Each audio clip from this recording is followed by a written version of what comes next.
வணக்கம். நீங்கள் இணைந்து கொள்வது இலங்கையின் முதற்தர செய்தி வழங்குனர் நியூஸ் ஃபர்ஸ்டின் வீக்கெண்ட் பிரதான செய்தியுடன். நியூஸ் ஃபர்ஸ்ட் பிரதான கலையகத்திலிருந்து உங்களை சந்திக்கும் நான் சண்முகநாதன் வினோதர்ஷன். விரிவான செய்திகளுக்கு செல்லும் முன்னர் முதலில் தலைப்புச் செய்திகள்.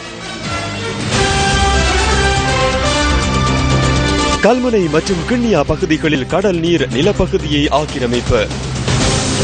டெங்கு நோயை கட்டுப்படுத்தும் நோக்கில் 10 மாவட்டங்களின் சுகாதார ஊழியர்கள் விடுமுறை ரத்து. பகிஷ்கரிப்பை கைவிடுவதாக இருந்தால் தொழில் பாதுகாக்கப்படும் என துறைமுக அமைச்சர் வாக்குறுதி. கொஸ்கம சாலாவ பகுதியில் பஸ் ஒன்று வீடொன்றின் மீது குடை சாய்ந்ததில் ஒருவர் பலி. கல்முனை மற்றும் கிண்ணியா ஆகிய பகுதிகளில் கடல் நீர் வழமைக்கு மாறாக இன்று நிலப்பகுதியை ஆக்கிரமித்தது. கல்முனை பிரதேசத்தில் சுமார் 100 மீட்டர் தூரத்துக்கு கடல் நீர் உட்புகுந்ததாக பிரதேச மக்கள் தெரிவிக்கின்றனர்.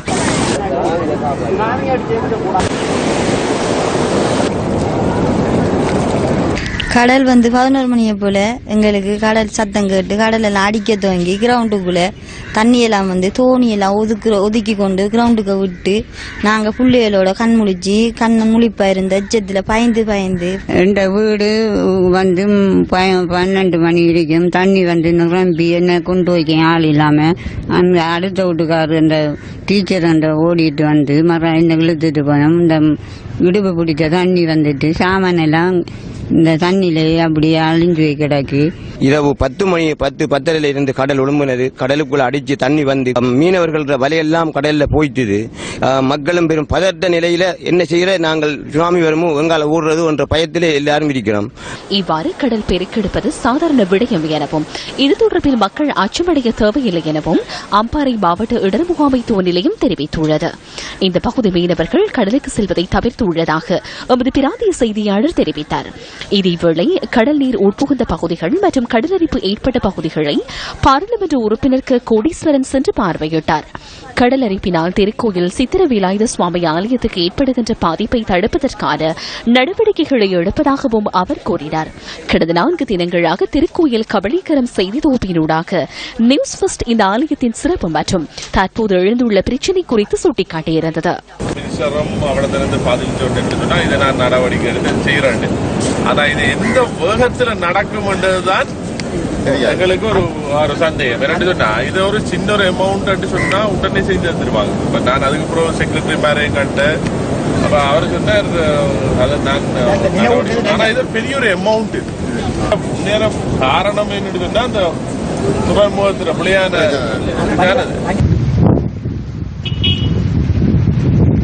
இதேவேளை கிண்ணியா பிரதேசத்திலும் கடல்நீர் கிராமத்துக்குள் உட்புகுந்துள்ள காட்சிகள் எமது கேமராவில் பதிவாகின. இது தொடர்பில் மக்கள் அச்சமடைய தேவையில்லை எனவும்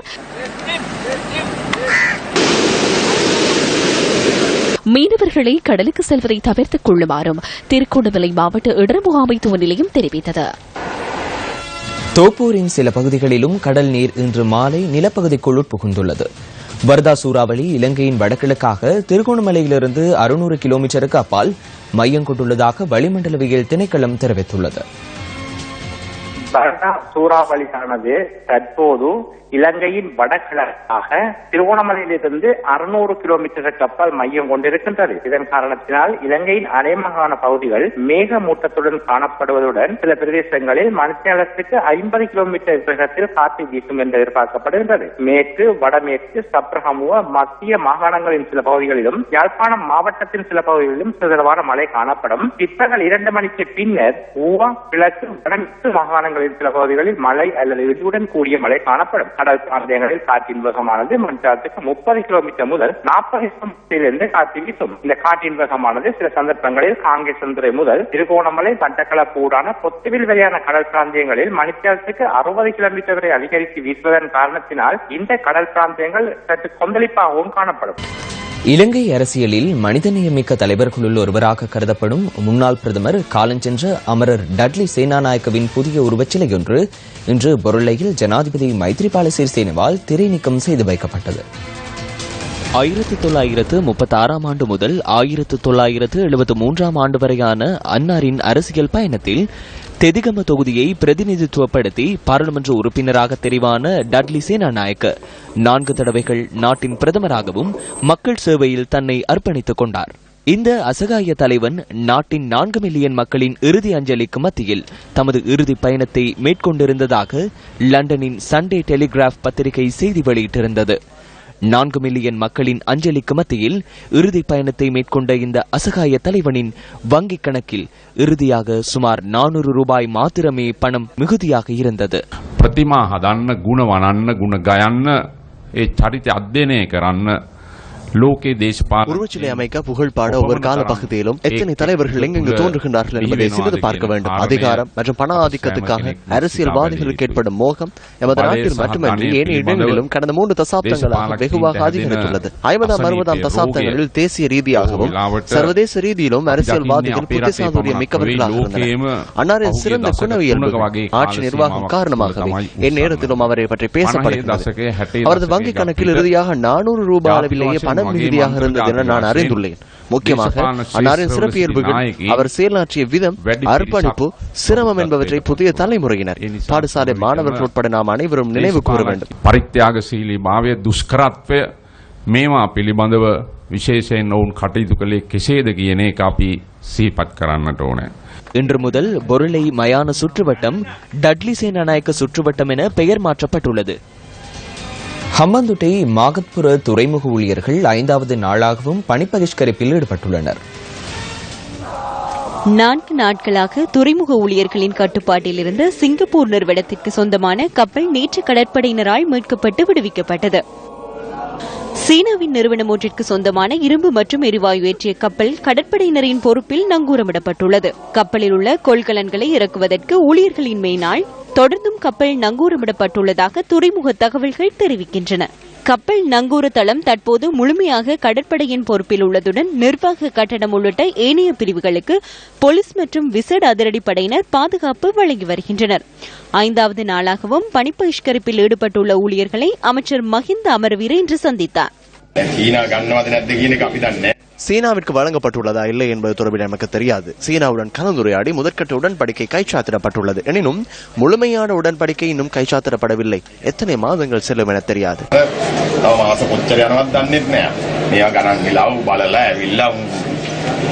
சாமானிய கடன் மடுவாக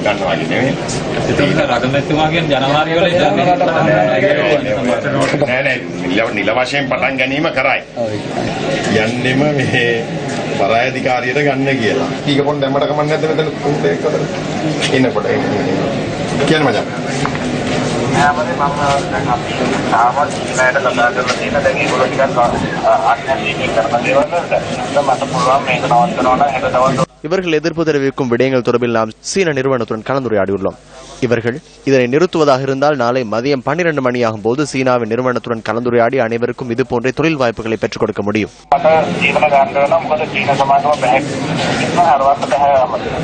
இதேவேளை அகில இலங்கை பொதுச்சேவை சங்கம் இன்று ஊடக சந்திப்பு ஒன்றை ஏற்பாடு செய்திருந்தது.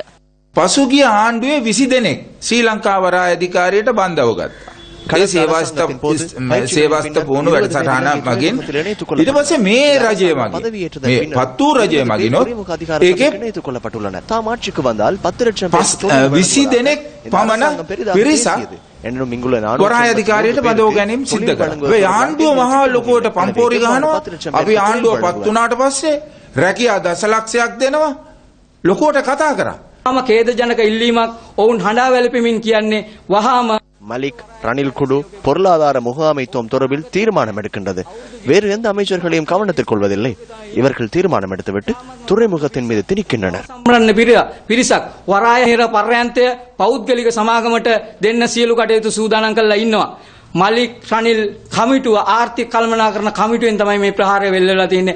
ඇමතිවරු කිසියෙක් ගණන් ගන්නේ නැහැ. සියල්ල උන් තමන් විසින් තීරණය කළා. நியூஸ் ஃபர்ஸ்டின் ஆசிரியர் தலையங்கம் அடுத்து.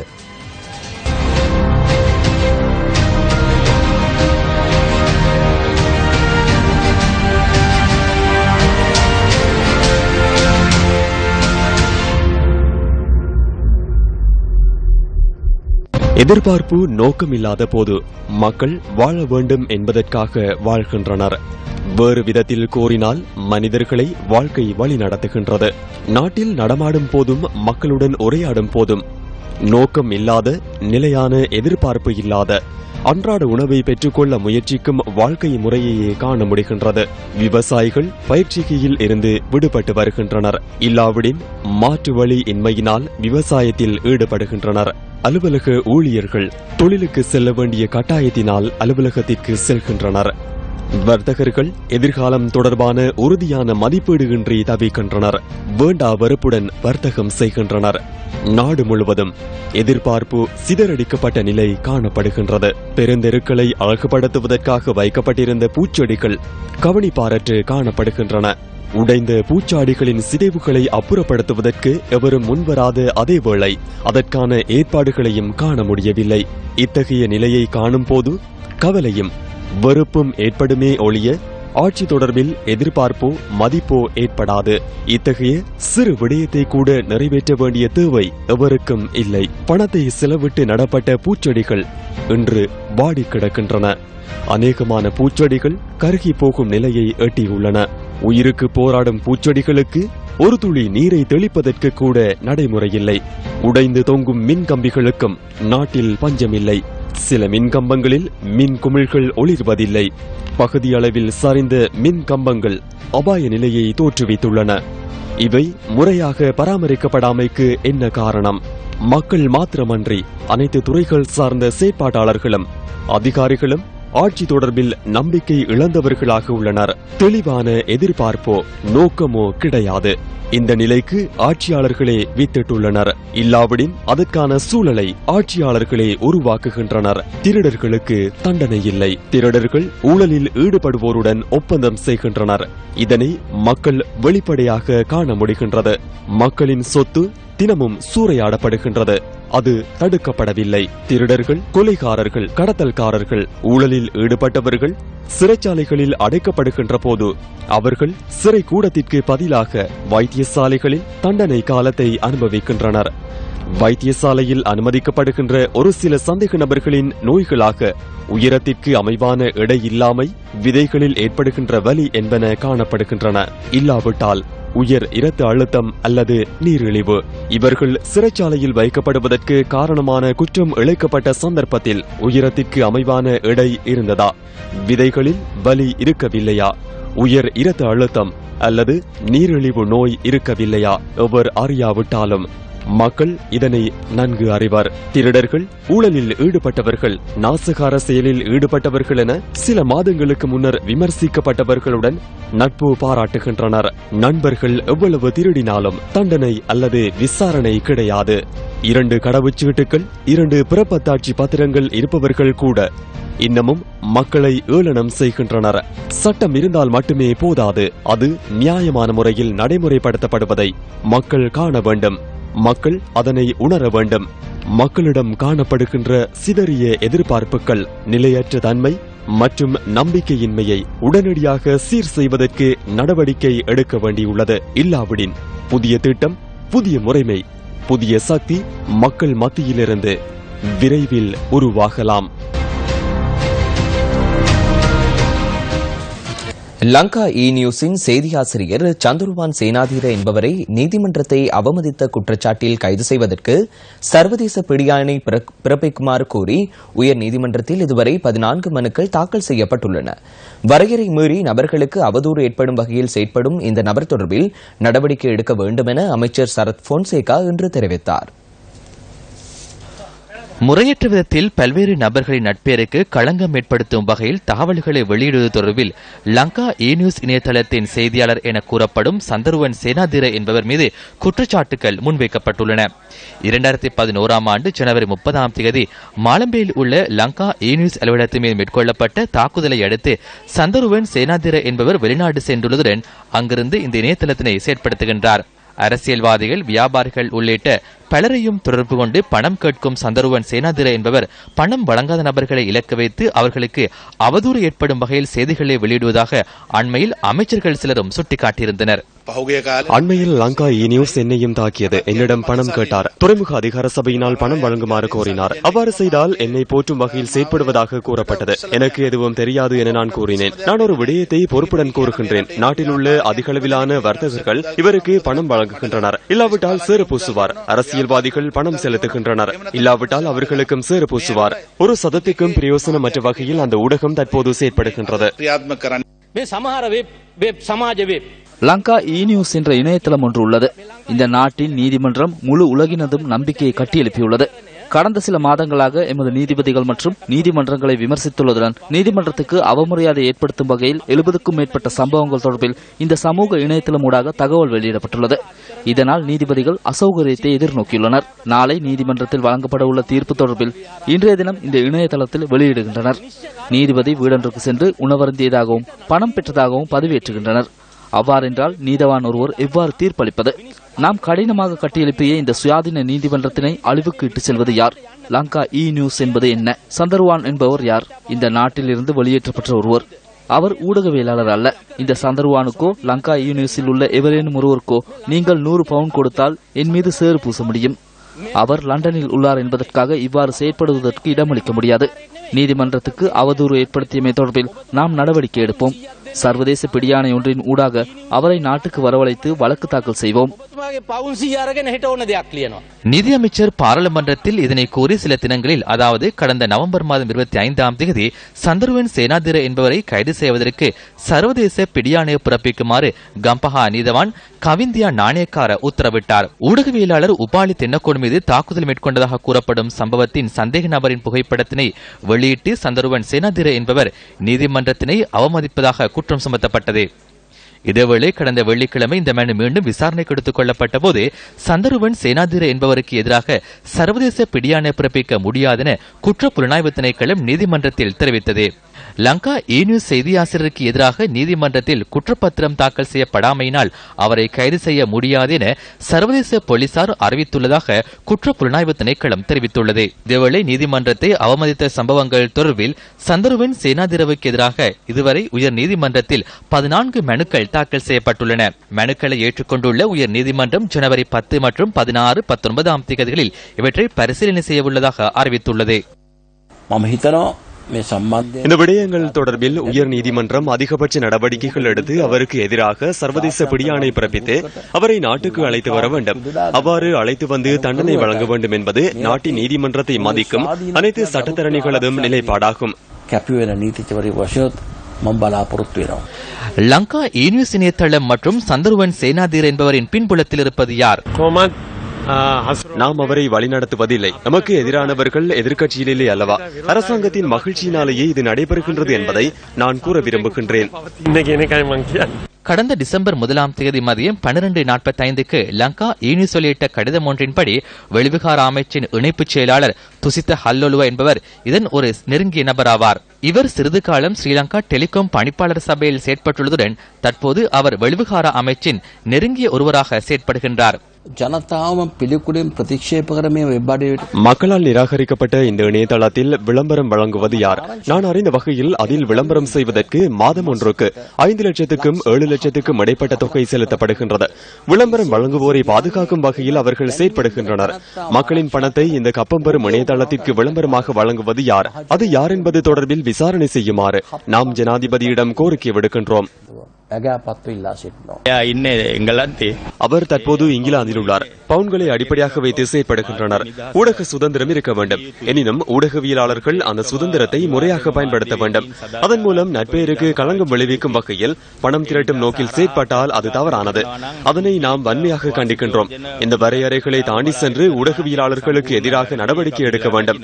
லங்கா இ நியூஸ் தொடர்பில் பலர் முறைப்பாடு செய்துள்ளனர்.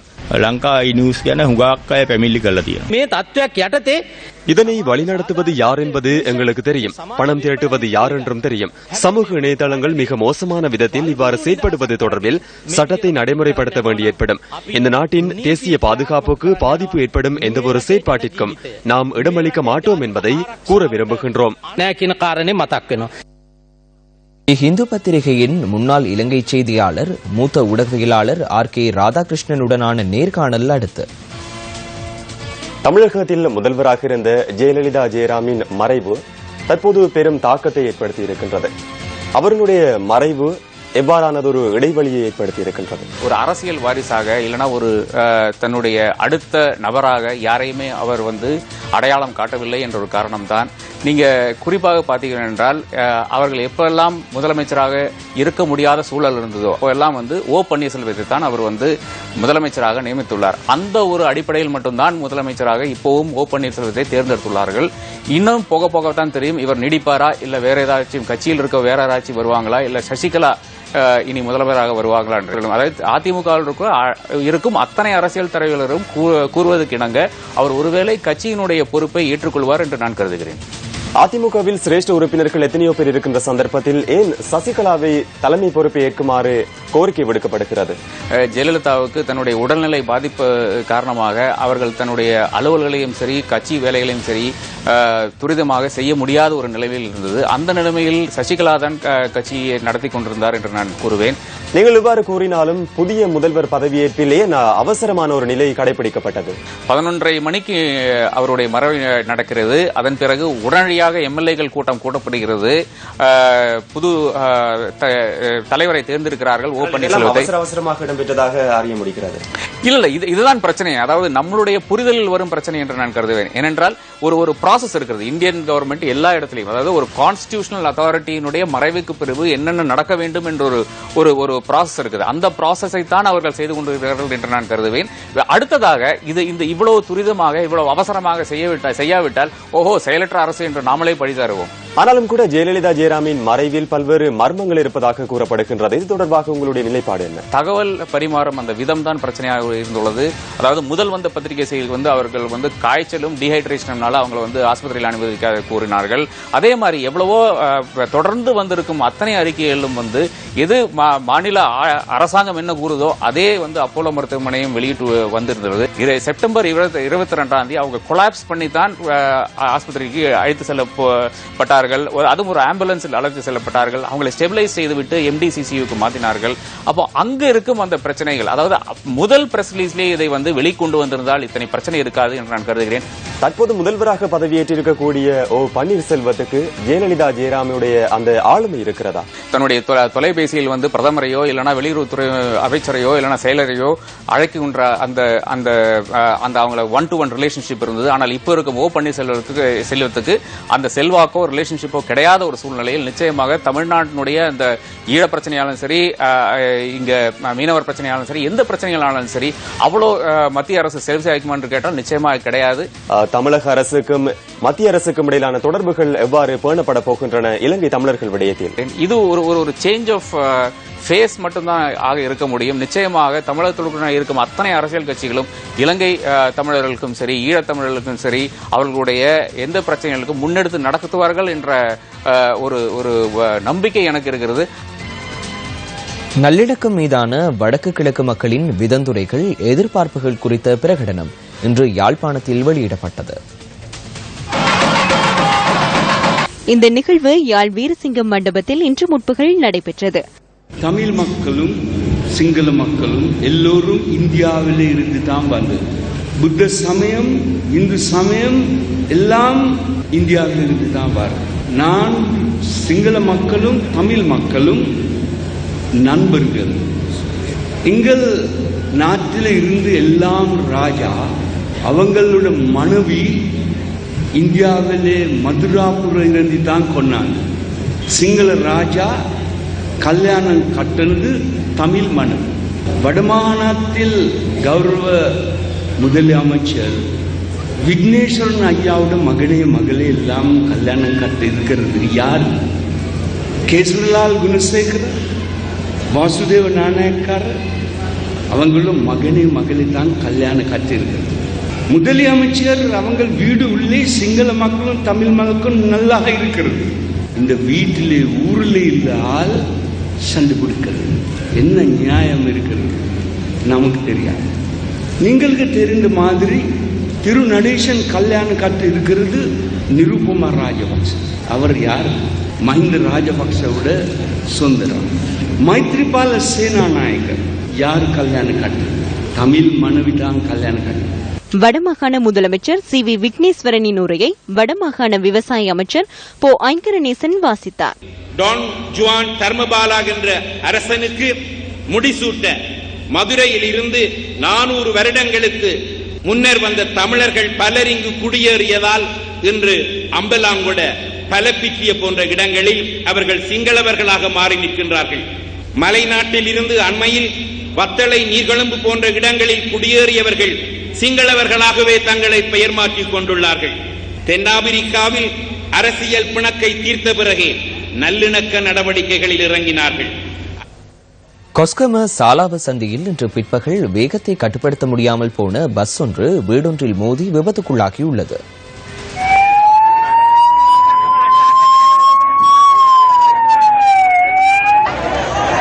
அவிசாவலையிலிருந்து கொழும்பு நோக்கி பயணித்த பஸ் ஒன்றை இவ்வாறு விபத்துக்குள்ளாகியுள்ளதுடன் இதன்போது வீட்டின் உரிமையாளர் உயிரிழந்துள்ளார். சம்பவத்தில் மேலும் 3 காயமடைந்துள்ளனர்.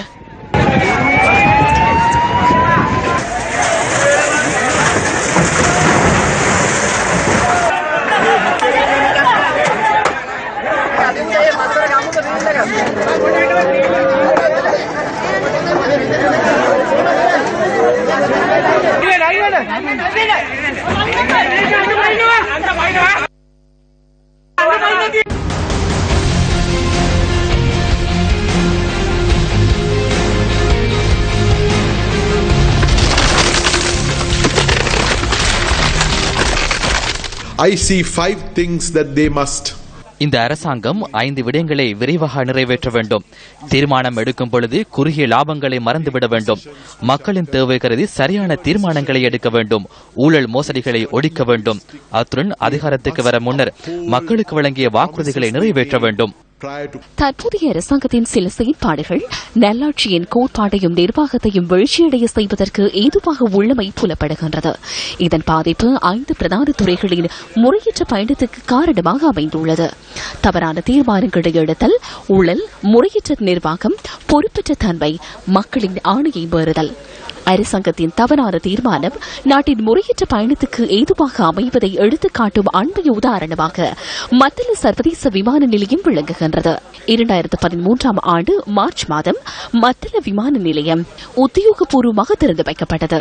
இந்த விமான நிலையம் திறக்கப்பட்டதை அடுத்து இலங்கை சிவில் விமான சபை அதிகார சபையினால் சர்வதேச விமான சேவைகளை முன்னெடுப்பதற்கான அனுமதி மத்தள விமான நிலையத்துக்கு வழங்கப்பட்டது. ICAO எனப்படும் சர்வதேச சிவில் விமான சேவை அமைப்பு மத்தள விமான நிலையத்தில் முன்னெடுத்த ஆய்வின் பின்னர் வழங்கிய சான்றிதழுக்கு அமைய இதற்கான அனுமதி வழங்கப்பட்டது. நல்லாட்சி அரசாங்கத்துக்கு சக்தி provincial first பிரதான அனுசரணை. Wow, super Vicky, super. பெருமையாக சிரியுங்கள். டெங்கு காய்ச்சல் பரவுவதை கட்டுப்படுத்தும் நடவடிக்கைகளுக்காக 10 மாவட்டங்களில் சுகாதார ஊழியர்களின் விடுமுறையை இன்று முதல் ரத்து செய்வதற்கு சுகாதார அமைச்சு தீர்மானித்துள்ளது. நாளை முதல் கொழும்பு, கம்பகா, களுத்துறை, காலி, ரத்தினபுரி, குருநாகலை, புத்தளம், மட்டக்களப்பு மற்றும் அம்பாறை ஆகிய மாவட்டங்களில் தொடர்ச்சியாக டெங்கு நுளம்புகளை கட்டுப்படுத்துவதற்கான வேலைத்திட்டம் முன்னெடுக்கப்பட உள்ளதாக சுகாதார அமைச்சு தெரிவித்துள்ளது. இதற்கமைய முப்படையினர், போலீசார், சிவில் பாதுகாப்பு பிரிவினர்களை கடமையில் ஈடுபடுத்தி இந்த டெங்கு ஒழிப்பு வேலைத்திட்டம் முன்னெடுக்கப்பட உள்ளது. வரலாற்று நியூஸ் ஃபர்ஸ்டின் 8 மணி பிரதான செய்திகள் நிறைவடைகின்றன. மீண்டும் சந்திக்கலாம் 10:45 பிரதான செய்தியில். வணக்கம்.